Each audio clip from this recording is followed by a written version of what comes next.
Hai, saya Ami. Saya tinggal bersama nenek saya di kota metropolitan besar. Kami adalah keluarga miskin namun bersatu. Nenek memiliki toko bunga kecil. Sepulang sekolah, saya akan naik sepeda dan mengantarkan bunga. Kadang-kadang saya berhenti untuk mengagumi kota tempat kami tinggal. Kecantikannya selalu membuatku terpesona. Ada banyak hal yang terjadi di sana. Lihatlah semua orang ini. Sesuatu yang menarik terjadi setiap detiknya. Ribuan tujuan saling terhubung. Sayangnya, saya sering merasa sendirian, bahkan saat berada di tengah keramaian. Saya tidak pernah punya teman, dan alasannya adalah sesuatu yang terjadi ketika saya masih kecil. Saya naksir rekan saya Kyle. Suatu hari, aku menemukan keberanian untuk mengungkapkan perasaanku, tapi dia mengolok-olokku di depan seluruh sekolah dan menghancurkan hatiku, hingga hancur berkeping-keping. Aku tidak akan pernah berkencan dengan pecundang sepertimu. Sejak itu, sulit bagi saya untuk percaya dan terbuka kepada siapapun. Kyle tumbuh besar dan menjadi sangat tampan, tapi aku bahkan menghindari melihat ke arahnya, terutama karena dia berpacaran dengan musuh bebuyutannya, Cindy. Saya tidak tahan dengan penyihir itu dan perasaan itu saling menguntungkan. Apa bau keles kaki kotor itu? Apakah Ami membeli parfum baru? Tidak ada bau sama sekali sampai Anda masuk. Suatu kebetulan yang aneh, bukan? Kami selalu bertengkar seperti kucing dan anjing. Tapi bukan itu yang menjadi inti cerita hari ini. Saat itu musim panas. Kelas telah usai. Saat aku tiba di toko nenek, dia sedang menyiram bunga. Jadi saya duduk di depan komputer untuk memeriksa apakah ada yang memesan. Yang mengejutkan saya melihat kami memiliki email baru. Tapi itu bukanlah tatanan baru. Dikatakan bahwa nenek berhutang banyak pada bank, dan bahwa mereka dapat mengambil toko bunga kami kapan saja. Sial, ini sangat buruk. Saya takut nenek akan terkena serangan jantung jika dia mengetahuinya. Khawatir pada usianya itu berbahaya, loh. Jadi saya menghapus email tersebut dan mencoba membuat rencana. Saya tahu, saya perlu mendapatkan pekerjaan paruh waktu selama musim panas untuk melunasi utangnya. Saya mencari di internet dan segera menemukan sesuatu yang menarik. Seorang pengusaha wanita bernama Miss Rick sedang mencari asisten pribadi untuk melakukan beberapa tugas untuknya. Sempurna, saya mengenal kota ini seperti punggung tangan saya. 1 jam kemudian, saya diwawancarai oleh Nyonya Rick di kantornya. Tatapan dari wanita tegas itu membuatku merinding. Saya seorang wanita yang sibuk. Asisten saya harus pintar agar bisa mengikuti saya. Saya mengatakan kepadanya bahwa saya mengenal kota itu dengan sangat baik dan tidak akan mengecewakannya. Dia memandang saya dengan kritis dan setuju untuk mempekerjakan saya sebagai percobaan. Jadi ya, itu adalah hari pertamaku bekerja. Aku sampai di kantor dan langsung menerima tugas pertamaku. Aku harus bersinar di pesta malam ini. Ini sangat penting, jangan mengacaukannya. Mengerti? Biarkan saja, bos. Dengan hati-hati aku menaruh perhiasan Nyonya Rick di dompetku. Saya masih punya banyak waktu, jadi saya luangkan waktu sejenak untuk menikmati hiruk-pikuk kota seperti biasa. Hidup itu sibuk. Lalu, dari sudut mataku, aku melihat Cindy berlari ke arahku. Saya tidak menjauh cukup cepat. Dia menabrakku dan kami berdua terjatuh ke lantai. Aku bangkit, mengambil tasku dan menyita debu dari pakaianku. Cindy juga melakukan hal yang sama. Pernahkah Anda berpikir untuk menggunakan mata Anda? Mereka sangat berguna, Anda harus mencobanya. Minggir, aku sedang sibuk. Cindy bahkan tidak meminta maaf sebelum kabur. Dan saya kembali ke kantor Nyonya Rick. Ada seorang pria gugup di lift bersamaku. Aku bahkan belum pergi ketika dia menekan tombol tutup. Pintu lock tertutup. Saya ditarik kembali begitu tiba-tiba sehingga tas saya terjatuh. Hei, hentikan liftnya. Tapi dia sudah mendaki. Untungnya, saya berhasil menarik rok saya sebelum terlambat. Jadi saya dengan panik mengambil semua yang jatuh dari tas. Jantungku hampir berhenti berdetak ketika aku menyadari ada yang tidak beres. Amplop, permen karet, staples, di mana perhiasannya? Lalu terlintas dalam benakku bahwa Cindy dan aku seharusnya menukar tas kami setelah dia menabrakku. Rick mendatangi saya dan bertanya dengan tegas apakah saya sudah menyelesaikan tugas saya. Mereka sedang istirahat makan siang, tapi aku membawakanmu permen karet. Rico Fresco sangat penting. Saya berjanji akan segera kembali dan melarikan diri. Jadi saya menelpon Cindy dan menceritakan kepadanya tentang kekacauan yang kami buat. Namun, dia tidak mengatakan apapun tentang perhiasan mahal itu. Itu saja, kan? Aku tidak akan menabrakmu jika kamu tidak berdiri di tengah jalan.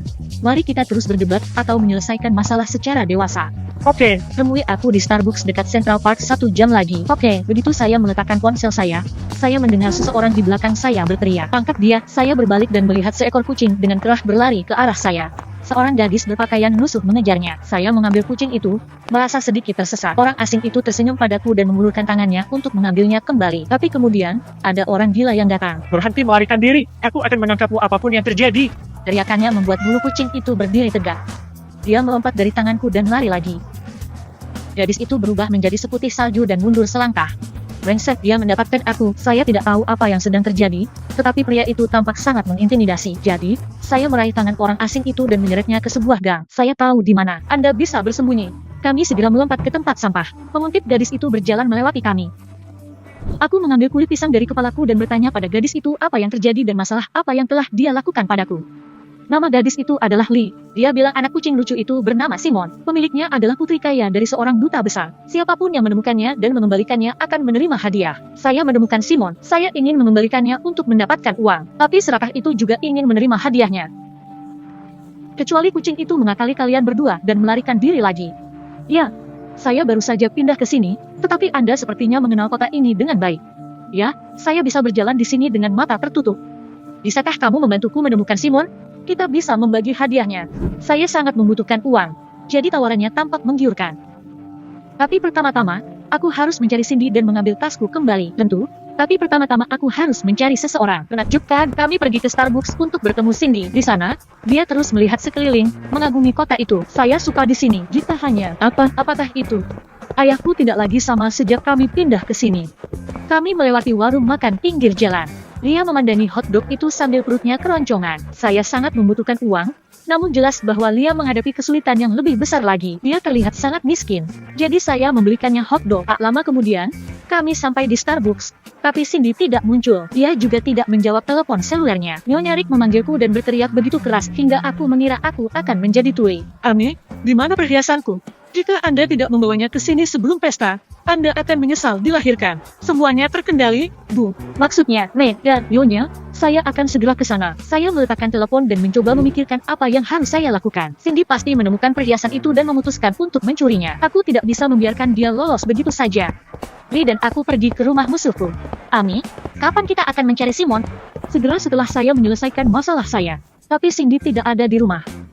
Di mana dia bisa bersembunyi? Oke, dan kemudian aku memikirkan tentang Kyle. Dia akan tahu di mana pacarnya berada. Aku menelepon Kyle, tapi yang mengejutkanku, dia bilang dia juga tidak bisa menghubungi Cindy.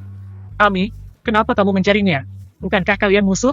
Kami tidak sengaja mengambil tas masing-masing. Aku perlu mendapatkan milikku kembali. Oh, jadi kamu punya tas Cindy sekarang? Ya, Kamu ada di mana? Aku akan menjemputmu dan kita akan menemukan Cindy bersama. anehnya Kyle bersikap sopan, tapi aku kehabisan waktu dan setuju. Mungkin akan membantu jika mendapatkan bantuan lebih lanjut. Aku akan menunggu di rumah Cindy. Jalur. Sementara Lee dan saya menunggu, kami duduk di trotoar. Bos menelepon saya lagi. Saya sudah kehabisan alasan dan tidak menjawab. Jadi, dia mengirimiku pesan. Gadis tak tahu malu, kamu mencuri perhiasanku. Aku akan pastikan kamu pergi ke remaja. Saya merinding. Nenek tidak akan selamat dari ini. Ini bukanlah hari pertama saya bekerja yang saya bayangkan. Mobil Kyle akhirnya berhenti di samping kami. Masuklah, aku tahu di mana menemukan Cindy. Tapi Lee meraih lenganku dan tidak mengizinkanku masuk ke dalam mobil. Anda berjanji untuk membantu saya menemukan Simon. Ayolah, Emni, kami tidak punya waktu untuk kalah. Saya terkoyak dan tidak tahu harus mendengarkan siapa. Namun aku tahu jika aku tidak mendapatkan perhiasan itu kembali, aku dan nenek akan mendapat masalah. Jadi aku masuk ke mobil Kyle. Lee, aku ingat janjiku. Tapi pertama-tama aku harus mengambil tasku kembali. Lalu kita akan menemukan Simon? Oke, tidak. Aku sudah membuang banyak waktu untuk mengikutimu. Lakukan sesukamu. Aku akan baik-baik saja tanpamu. Lee pergi mencari kucing itu dan Kyle membawa kami ke Cindy. Jantungku berdebar kencang saat aku duduk di sebelahnya. Bertahun-tahun yang lalu, Kyle menyakitiku. Tapi jauh di lubuk hati, aku masih peduli padanya. Dia tersenyum malu-malu seolah dia telah membaca pikiranku. Ami, aku minta maaf atas perbuatanku saat kita masih kecil. Saya masih muda dan bodoh, tetapi saya berubah. Aku tidak tahu harus berkata apa, jadi aku diam saja. Kyle berhenti di sebuah kedai kopi. Bisakah Anda membawakan kami kopi? Aku bayar. Kylie menungguku di dalam mobil karena dia tidak bisa parkir di sana. Saya tidak curiga apapun karena saya membeli 2 cappuccino untuk kami. Tapi saat aku berjalan kembali ke mobil, aku melihat Kylie mengeluarkan sebuah amplop dari dompet Cindy. Aku akan menyimpannya. Aku tidak tahu di mana Cindy berada, tapi jika kamu menemukannya, katakan padanya aku menipunya. Sampai jumpa, pecundang. Dia tersenyum padaku dan berjalan pergi. Saya sangat bingung sehingga saya menjatuhkan kopi kami. Dia bercanda denganku. Tiba-tiba, saya menerima telepon dari Cindy. Ami, ponselku kehabisan baterai dan aku terlambat menghadiri pertemuan kita. Tapi sekarang aku siap untuk bertemu. Katakan saja lokasinya. Saya bisa saja diam tentang apa yang terjadi, tetapi saya memutuskan untuk jujur. Dengar, Cindy, aku melihat Kyle dan dia mengeluarkan sebuah amplop dari tasnya. Dia juga memintaku untuk memberitahumu bahwa dia lebih pintar darimu. Apa yang dia bicarakan tadi? Tidak masalah. Mengapa kamu membiarkan dia melakukan ini? Cindy terus membentakku untuk waktu yang lama. Dan akhirnya saya berkata, terima kasih untuk apapun. Aku akan membuang tasmu ke tempat sampah dekat mal. Semoga berhasil menemukannya. Dia serius. Saya berlari ke mal, menemukan tempat sampah dan melompat ke dalamnya. Tetapi, tidak ada apapun di dalamnya. Ah, jelas bukan hariku. Kemudian saya memperhatikan bahwa seorang pria tunawisma sedang menatap saya dengan mulut terbuka. Apa masalahnya? Saya tidak tahu apa yang Anda cari, tapi truk sampah lewat 5 menit yang lalu. Itu saja. Saya sudah selesai. Tas saya, beserta sampahnya, dibawa pergi dan saya tidak akan pernah menemukannya lagi. Itu adalah pukulan terakhir bagi saya. Aku harus mengatakan yang sebenarnya pada Nyonya Rick dan berdoa agar dia memaafkanku. Saya hendak pergi, merasa hancur, ketika saya mendengar suara yang saya kenal. Simon, Simon, anak kucing. Aku menghela nafas lelah dan mendekat ke sana. Ya, saya sudah selesai. Setidaknya aku bisa membantu Lia menemukan kucing itu. Dia tadi di sini, tapi dia kabur lagi. Jangan khawatir, kami akan menemukan Simon. Kami mencari Simon di gang, tapi dia pasti bersembunyi dengan baik, karena dia tidak bisa ditemukan. Lia dan aku kehilangan harapan, tapi akhirnya keberuntungan tersenyum pada kami. Cindy sedang duduk di bangku, dengan tenang mengelus Simon. Dan di sebelahnya ada tasku. Cindy, bukankah kamu membuangnya? Aku tidak seburuk itu. Saya baru saja kehilangan kesabaran. Saya minta maaf. Simon, aku tahu kucing secantik itu pasti punya pemiliknya. Kami sedang tertawa bahagia, tiba-tiba kami mendengar suara marah. Lea, ini dia, jangan bergerak. Pria yang aku dan Lia lihat tadi sedang berlari ke arah kami. Sebenarnya aku tidak ingin berurusan dengannya. Jadi saya meraih tangan gadis-gadis itu dan kami mulai berlari juga. Ya Tuhan, apa yang terjadi? Kami berlari melewati taman, tapi pria yang marah itu masih mengejar kami. Dan kemudian saya melihat semak belukar. Ikut denganku, aku tahu di mana kita bisa bersembunyi. Namun, begitu aku melangkah ke semak-semak, tanah di bawah kakiku menghilang dan aku mulai terjatuh. Lia dan Cindy datang tepat di belakangku. Ketika saya bangun, saya menyadari bahwa kami bertiga berada di lubang pembuangan limbah. Seseorang pasti lupa menutup palka. Kami beruntung tidak ada satupun dari kami yang terluka parah. Sebagai, kami akan membutuhkan bantuan. Masih jauh di atas sana. Sayangnya, tidak ada sinyal di bawah sana. Kami hanya bisa menunggu. Saya harap Anda segera menemukan kami. Cindy, apa isi amplop yang dicuri Kylie itu? Dia menghela nafas berat dan mengatakan yang sebenarnya padaku. Foto penipu itu bersama gadis lain. Serius? Ya, saya mengetahui bahwa Kylie selingkuh dan mengambil beberapa foto dirinya sebagai bukti. Aku ingin menunjukkan foto-foto itu kepada gadis-gadis itu, tapi Kylie mengambil ponselku dan menghapusnya. Namun, saya mencetak beberapa salinan, tetapi sekarang Kylie mengambilnya juga. Aku muak memikirkan bahwa aku pernah naksir dia. Saat Cindy dan saya berbicara, Lia dengan lembut memeluk kucing itu ke dadanya sambil mendengkur. Aku merindukanmu, Simon. Tunggu sebentar. Anda bilang pemiliknya adalah putri seorang duta besar. Lia membuang muka dan mengakui bahwa dia adalah putri duta besar. Setelah kami pindah, ayah begitu sibuk dengan pekerjaan sehingga dia berhenti memperhatikan saya. Awalnya aku marah padanya. Tapi kemudian saya memakai pakaian ini, membawa Simon dan lari dari rumah. Aku ingin ayah mengkhawatirkanku. Orang yang mengikuti kami adalah pengawalku. Saya tidak punya kata-kata. Kata-kata gadis itu membuat darahku mendidih. Karena mereka, hari pertamaku bekerja menjadi bencana.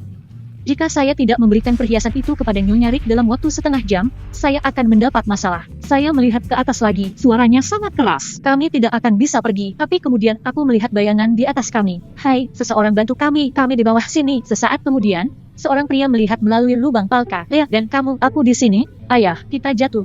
Pengawal itu memanggil ayahnya ke sana dan bersama-sama mereka mengeluarkan kami dari sana. Oh sayang, aku sangat khawatir saat kamu melarikan diri. Jangan pernah melakukan itu lagi. Aku hanya ingin kamu memikirkanku. Aku berjanji kita akan menghabiskan lebih banyak waktu bersama. Dan kemudian, Lia menunjuk ke arahku. Ayah, Ami membantuku mencari Simon. Dan sekarang dia dalam masalah. Bisakah kita memberinya tumpangan? Jamie. Sang ayah di sana menepati janjinya dan menginjak pedal gas. Saya tiba di pesta Nyonya Rick tepat waktu. Maaf atas keterlambatannya, ini perhiasan Anda. Anda bertindak terlalu jauh. Saya tidak membutuhkan asisten yang buruk. Anda dipecat. Tentu saja, saya tahu ini akan terjadi, tapi saya tetap kesal. Tapi kemudian, gadis-gadis itu mendatangiku dan menyemangatiku. Jangan terlihat begitu hancur. Hari ini adalah hari kita. Ayo, ayahku akan mengantarmu pulang. Terima kasih gadis-gadis. Aku sedih aku dipecat, tapi itu tadi menyenangkan. Kami berpelukan dan masuk ke dalam mobil. Saya melihat keluar jendela dan memikirkan tentang kota metropolitan dan semua orang yang tinggal di dalamnya. Ada begitu banyak orang sehingga sesuatu yang luar biasa terjadi setiap menitnya. Pikiran-pikiran ini membuat saya merasa lebih tenang. Dan saya tersenyum. Nenek menatapku dengan mata terbelalak ketika aku sampai di rumah. Saya memperhatikan penampilan saya. Lelah, kotor, dengan rambut acak-acakan. Ami, sayang, apa yang terjadi? Aku menceritakan padanya semua yang terjadi padaku hari itu. Saya menghapus email bank dan ingin membantu Anda melunasi utangnya. Yang mengejutkanku, nenek tersenyum dan memelukku. Jangan khawatir sayang. Saya sudah dewasa dan semuanya terkendali. Jadi tahukah kamu? Tentu saja, saya sudah mengurusnya. Anda harus menikmati liburan Anda. Saya sangat senang karena semuanya berakhir dengan baik. Adapun Kyle, kamu berkencan dengan kami semua. Kamu pembohong. Berhenti di situ. Kamu pengkhianat. Tinggalkan aku sendiri. Dia mendapatkan apa yang pantas dia dapatkan. Itu karma. Gadis-gadis, Anda tidak bisa lari darinya. Saya mencintai kampung halaman saya, ritme kehidupannya, peraturannya, ceritanya, dan teman-temanku juga. Ceritakan kepada kami tentang kota Anda di komentar di bawah. Apakah ada festival atau sesuatu yang istimewa di dalamnya? Dan tentunya jangan lupa untuk menyukai video ini.